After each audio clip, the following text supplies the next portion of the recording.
Bom dia, boa tarde, boa noite. A ideia de gravar esse vídeo é discutir um aspecto bastante pontual dentro da revisão de números complexos.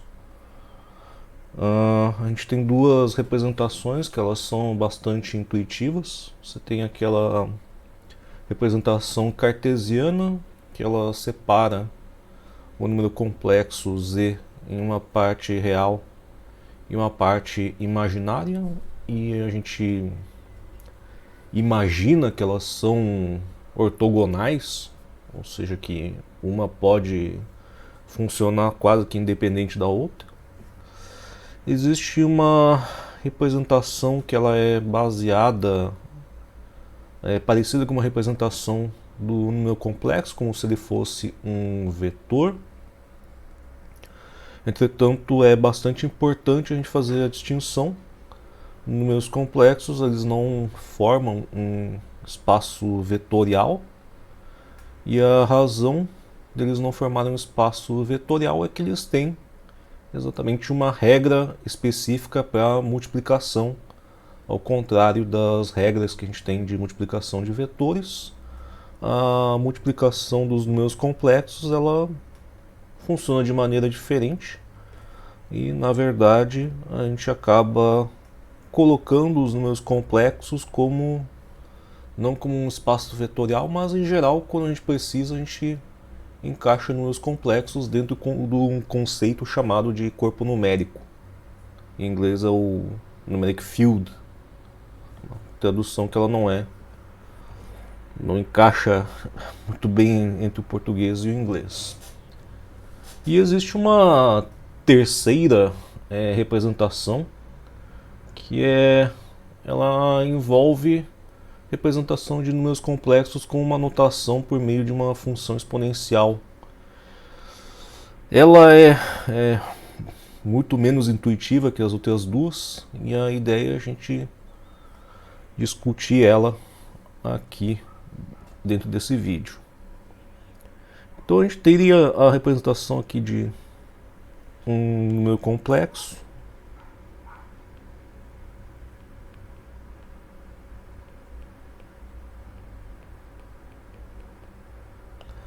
e a gente teria então um número complexo z, que ele, se a gente seguir aquela notação, vou chamar de vetorial aqui, você poderia representar esse número complexo aqui com uma parcela de valor absoluto desse número complexo, multiplicado aqui pelo cosseno de um ângulo θ, mais j o seno de um ângulo θ.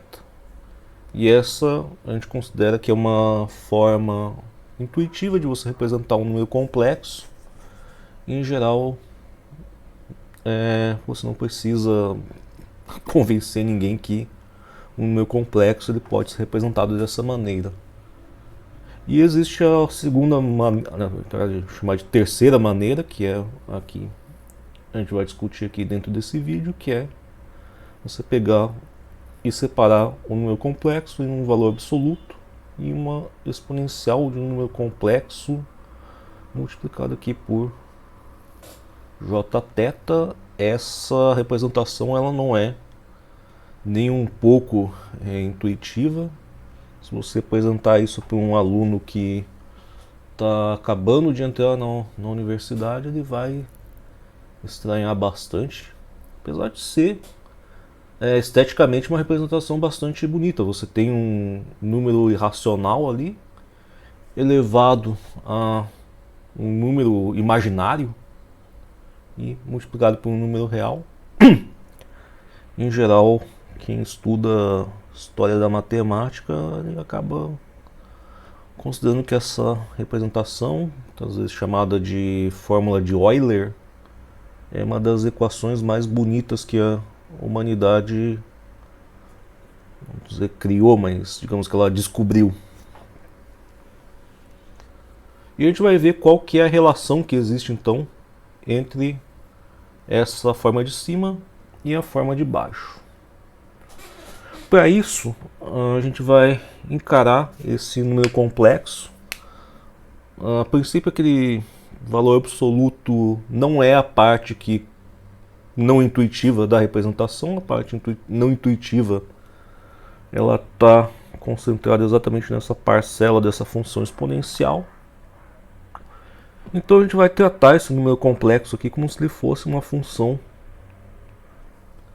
desse parâmetro θ aqui, z de θ. E a gente vai partir então dessa primeira representação, colocar ela aqui assim dessa forma: z cosseno de θ mais j, valor absoluto de z, seno de θ. Simples assim, por enquanto.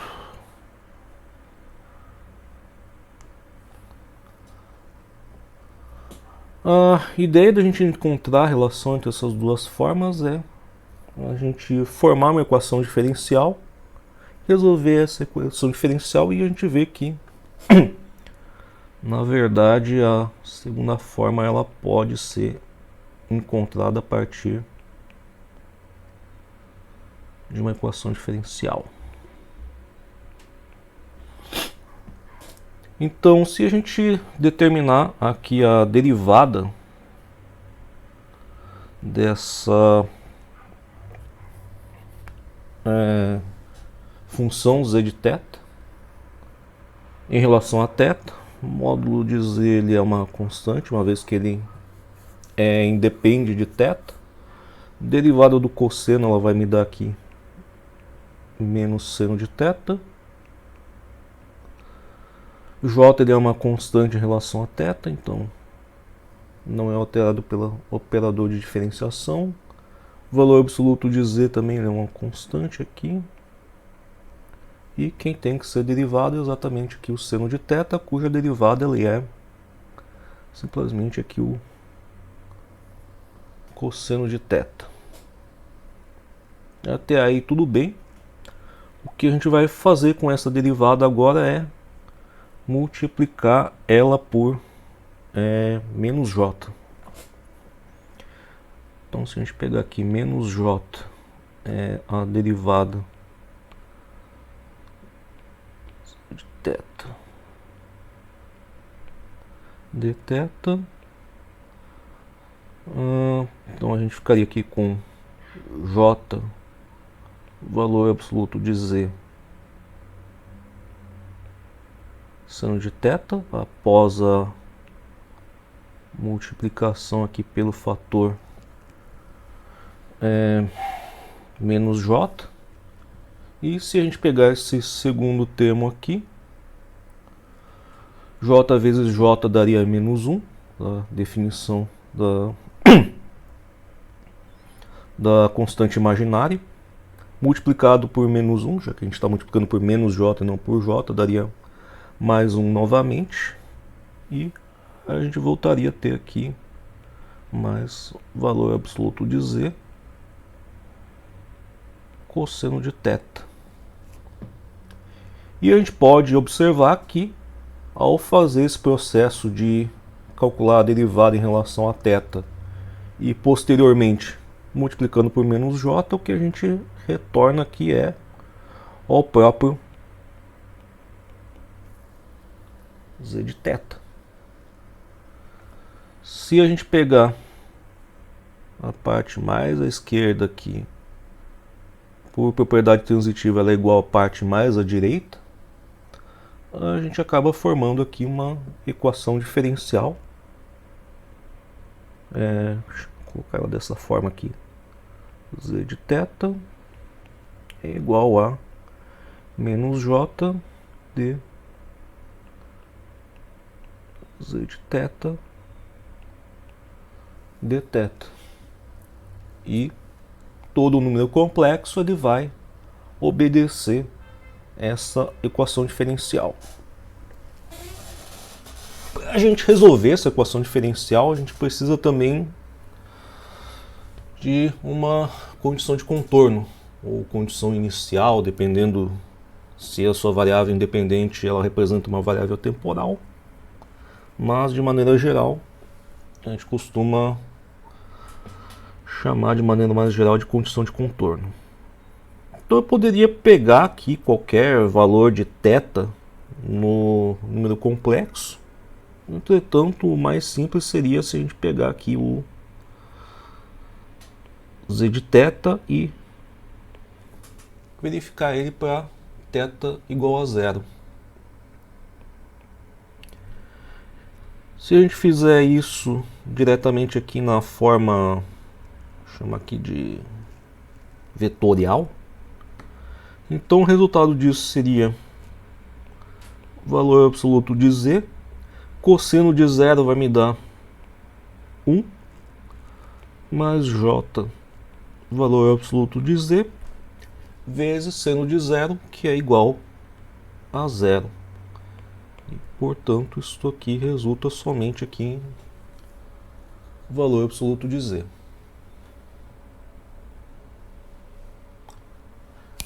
A partir disso, então, a gente poderia adicionar aqui a condição de contorno aqui ao nosso problema, que é z de zero é igual a valor absoluto de z, e no momento a gente vai assumir que a gente não conhece essa representação de número complexo aqui, mas a gente sabe que todo número complexo ele vai obedecer esse problema de valor de contorno aqui, problema de valor inicial, indicado desta maneira. Digamos que então a gente queira resolver esse problema de valor de contorno. Em geral a gente resolve equação homogênea, encontra a solução particular, etc, etc. E portanto o que a gente quer resolver aqui é um problema do tipo z de θ mais j derivada é z de θ dθ igual a zero. A gente pode então resolver essa equação homogênea. A gente teria aqui um problema que ele é 1 mais j lambda igual a zero.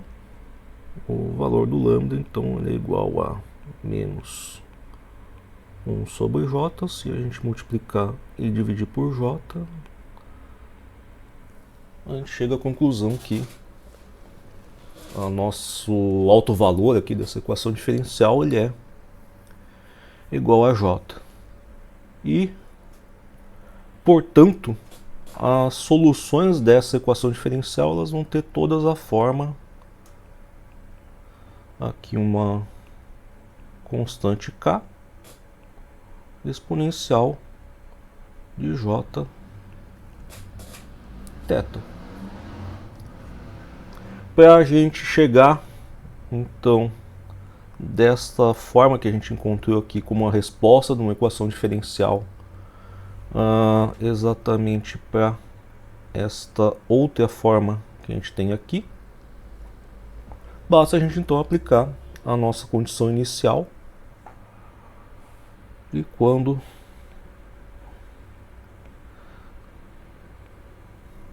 a gente determinar esse z de θ na forma k na j θ, exponencial de j θ com θ igual a zero vai me dar igual a 1, que é igual a k, e a gente precisa forçar essa condição de contorno a ser igual a z, e onde a gente encontra a representação do z de θ, que é o valor absoluto de z e na j θ, como queríamos demonstrar.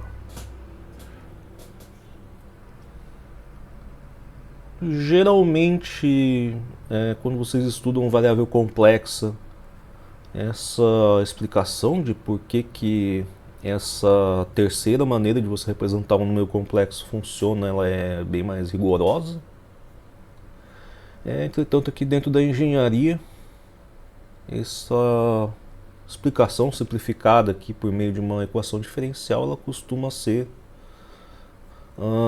boa o suficiente. Eu espero que vocês tenham considerado esse pedaço aqui de aula interessante e até a próxima.